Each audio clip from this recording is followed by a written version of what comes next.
Crypto Geeks. In part one of our WorldCoin deep dive, we discussed who created WorldCoin and why. We also took a look at some of the major players that's backing the project. Now let's take a look at the Kenyan government and why they're pushing back against WorldCoin and its data collecting processes. Also, some of the citizens have been complaining about eye irritation and eye damage ever since the eye scanning. Let's talk about it.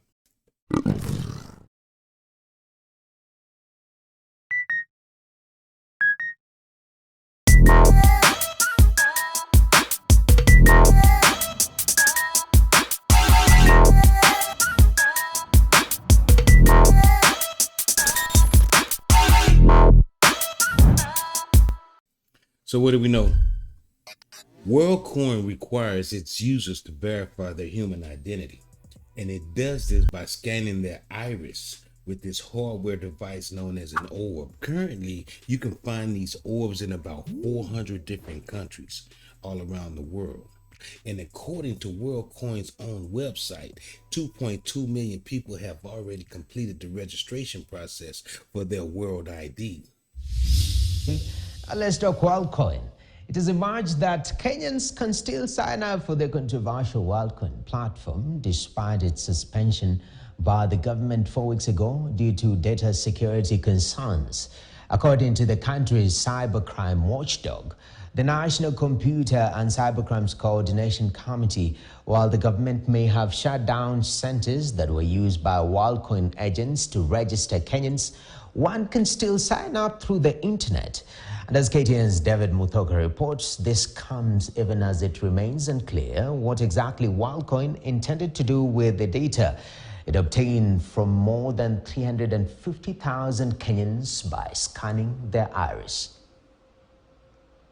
Almost a month after the government suspended WorldCoin, shutting down more than 30 stations that had been set up across the country's capital city, Nairobi, it is imagined that the government may not have done enough to tame the spread of the controversial cryptocurrency project in the country. Member of this ad hoc committee. According to the National Computer and Cybercrimes Coordination Committee, also known as the NC4 Committee, and whose main mandate is to crack down on cybercrimes locally, any person in the country can still go to their phones and sign up for WorldCoin to get a World ID and a 7,700 shilling incentive. Despite the suspension of the operations, the international, I call it the international, WorldCoin operations were only banned in Kenya, but the other countries are ongoing and it is accessible to any global citizen. This revelation now ignites fears that Kenyans could still be onboarding their personal data to the controversial crypto project,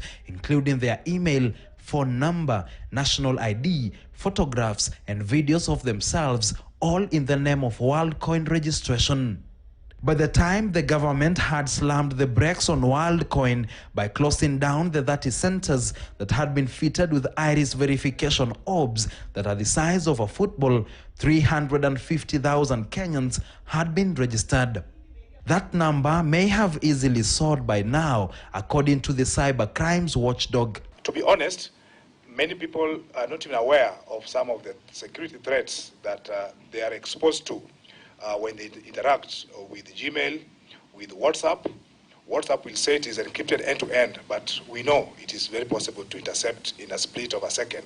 This even as it remains unclear what exactly is WorldCoin doing with the personal data and the iris scans it collected from Kenyans.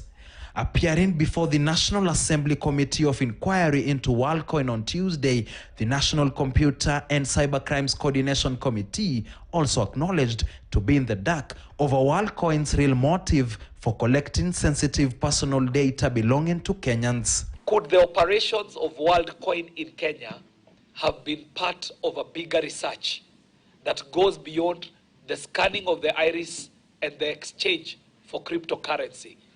Could Kenyans have been used as guinea pigs? Kenya, they came in a very sly manner. Of course, as a research institution and all that, now they began to escalate in a very gradual and suspicious. In fact, this thing blew up when we saw the queues. The NC4 committee, however, said it is probing WorldCoin and has recommended it remain suspended as investigations continue for posing a genuine concern on the security and safety of sensitive personal data of Kenyans, as well as the country's overall cyberspace. The committee of inquiry is now set to meet WorldCoin officials on Wednesday as it seeks to find answers to the questions: what exactly was WorldCoin doing in the country, and whether any data of Kenyans who were scanned was compromised. David Muthoka, KTN News at Parliament Buildings, Nairobi. All right, so according to Decrypt.com, the Kenyan government was so concerned with the data collecting process of WorldCoin that the Nairobi Police Department raided a WorldCoin warehouse in the capital. WorldCoin's Nairobi warehouse raided by Kenyan police, local reports. The police team took documents and machines to the Directorate of Criminal Investigations headquarters for analysis, the report said. Kenyan police raided WorldCoin's Nairobi warehouse and confiscated documents and machines on Saturday, local news organizations reported Monday. The officers, backed by multi-agency officials, went to the offices along Mombasa Road armed with a search warrant and broke in Saturday before leaving with machines they believe stores data gathered by the firm. Police officials reportedly seized documents and machines that they later sent over to the Directorate of Criminal Investigations for examination. Media outlet Kawadengu reported. The police team took the data to the Directorate of Criminal Investigations headquarters for analysis, the report said. The raid was reportedly conducted under the supervision of Kenya's Data Protection Commissioner, Immaculate Cassie. KTN News. The government has ordered any persons, whether Kenyan or a foreign national, associated with the controversial WorldCoin to not be allowed to leave the country without the clearance of the Director of Criminal Investigations as probe on whether the company was authorized to undertake the biometric data collection continues. In a joint statement, the Ministry of Interior and ICT has further stated that the investigations will also cover any persons of interest who may be outside the territory of Kenya in accordance with relevant international procedures and protocols on mutual legal assistance and the exercise of extraterritorial jurisdiction. The government has further published names of representatives of WorldCoin, which include Emmanuel Otieno, who is described to be in charge of operations, and Rael Mwende, who is described as the country manager. Both persons are reportedly being interrogated by the Directorate of Criminal Investigations. Hey, look, if you guys want a part 3 of this WorldCoin deep dive, let me know, because there's a lot more information that I don't know if I need to share it with you all. I need you all to do your own research, because I honestly don't feel comfortable sharing some of the information that I found. All right, but do your own research. And that's going to do it for this episode of The Reset. Please like and subscribe on all platforms. Remember, The Reset is an Exodus Publishing LLC production brought to you by Blue Panther Media.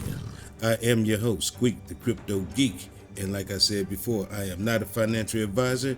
I do not offer financial advice. Over here, we keep it 100. Y'all know the motto. Hustle at your own risk.